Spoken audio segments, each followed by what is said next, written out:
Good morning and vanakkam.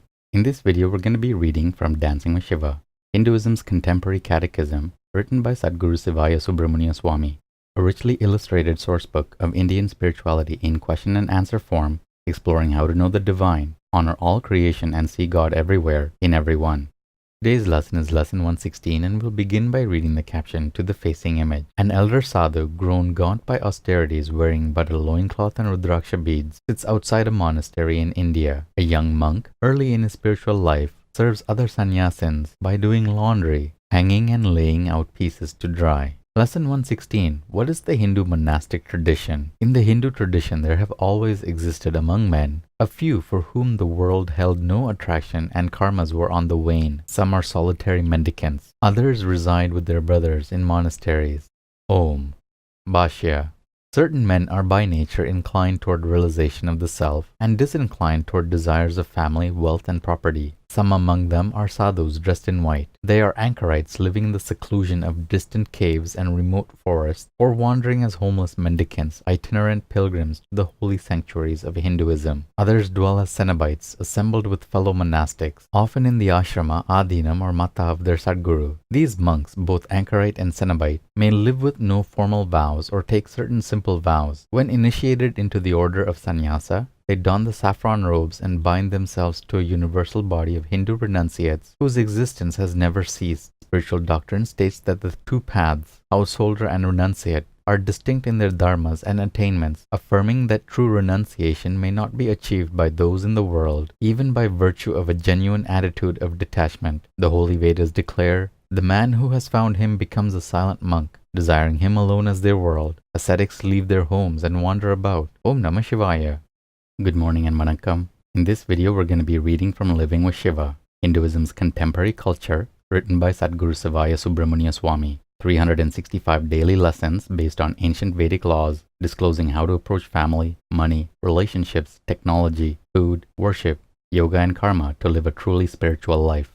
Today's lesson is lesson 116, and the topic is daily mental maintenance. Shall we all close our eyes for just a moment and think and feel what living with Shiva really means? When you are tired of playing in the emotions, that will indicate that your soul is ready to take over and control the lower states of mind. Shiva is always within you, always there. Through silence, quieting your mind, you can become that which you truly are and shine out through that which you thought you were. Your experience will have a healing effect upon the mind and burn away the past. Intensify the spirit within you and heal any wounds that the mind may have. As Mother Nature heals the body, so does Shiva, the self, heal the mind. Give yourself into the real you. Turn your mind inward, turn your will inward, and live that glorious spiritual life, and be ready as a spiritual being to meet the experience of death. Morning pujas are excellent opportunities for you to practice self-discipline, to offer yourself opportunities to change, to alter the habit patterns that have been built into your mind during the year. In these early morning meditations, you may learn to cease criticizing yourself and begin having a greater understanding of yourself. When you learn to stop criticizing yourself, you are able to appreciate the many experiences that you have been through during the year rather than regretting them. Regret possibly is an experience more harmful than the experience you have been regretting. Some people actually live by a righteous code of ethics which offers a justification for constantly hurting themselves through regret, guilt, or related emotions. Through your meditation, you will appreciate your experiences for what they are, good or difficult. Simply make a resolution not to repeat the difficult ones and have faith enough to correct what your experiences have caused in the world as a result of your going through them. The first step in learning to rejuvenate your mind is being able to look objectively at your experiences. You will find this difficult to do because you are so closely associated and identified with your mind. The mind claims you, and therefore you think that your experiences are the real you, but they are not. After your morning puja, take 5 minutes to write down on a piece of paper those things which disturb you. Write concisely and honestly, without reason or justification, what is burdening your subconscious mind. In doing so, you will release yourself from the reactions to those experiences. Burn the paper in a fireplace or garbage can, not in your shrine room, and realize that the experience is complete, finished, except for the wisdom which you have now derived from it. You will find that this practice, known in Sanskrit as Vasanadaha Tantra, does much to make your subconscious transparent and give you a greater power and control over your mind. Making the subconscious mind transparent is a basic religious practice. Only when this is first done is it possible to make progress in seeking God. Try now to find Shiva within you, the permanent reality that never changes. Sri Ramakrishna, the great Indian saint, compared the mind's turning inward, seeking to connect itself to God, with the image of a little boy holding onto a rope tied to a post. The little boy swings on the rope and it winds him around and around the post. Then he swings the other way, still holding on to the rope, and the rope wraps him around the post again. The little boy represents man simply having fun and enjoying the experiences of life. He is perfectly safe as long as he holds on to the rope, and the rope is connected to the post, for the post is God,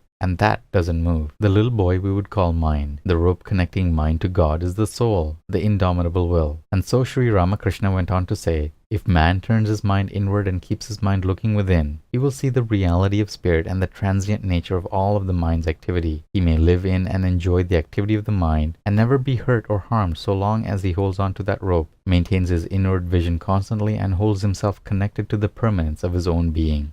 Sutra 116 of the Nandinanda Sutras. The purpose of marriage. Shiva's followers look upon their marriage as a spiritual partnership for the purpose of uplifting each other and bringing through higher souls. It is a union not only of a man and woman, but of two entire families. Om. Good morning and vanakkam. In this video, we'll be reading from Merging with Shiva, Hinduism's Contemporary Metaphysics, written by Sadguru Sivaya Subramania Swami. 365 enlightenment lessons from a mystical master, revealing the depths of Raja Yoga, the clear white light, the states of mind, and the ultimate spiritual destiny of every seeker.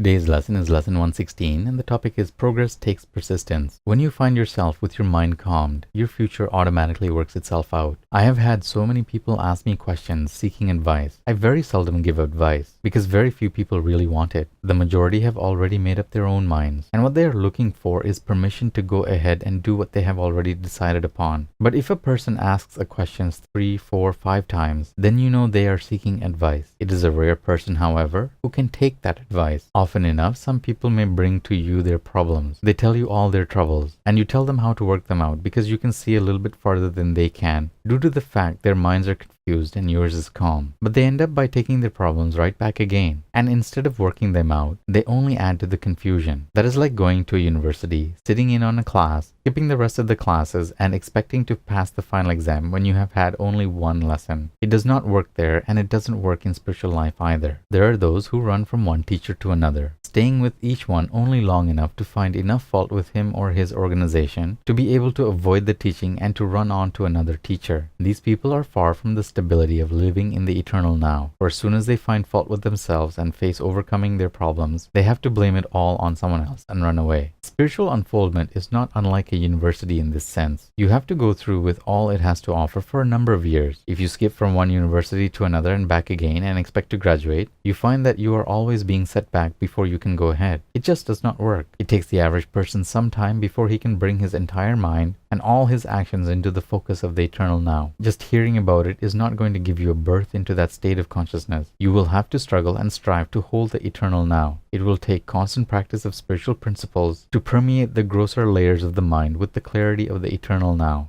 And that's it for today's lesson. Take care of yourselves, have a beautiful day, and we'll see you in the next video. Om Namah Shivaya.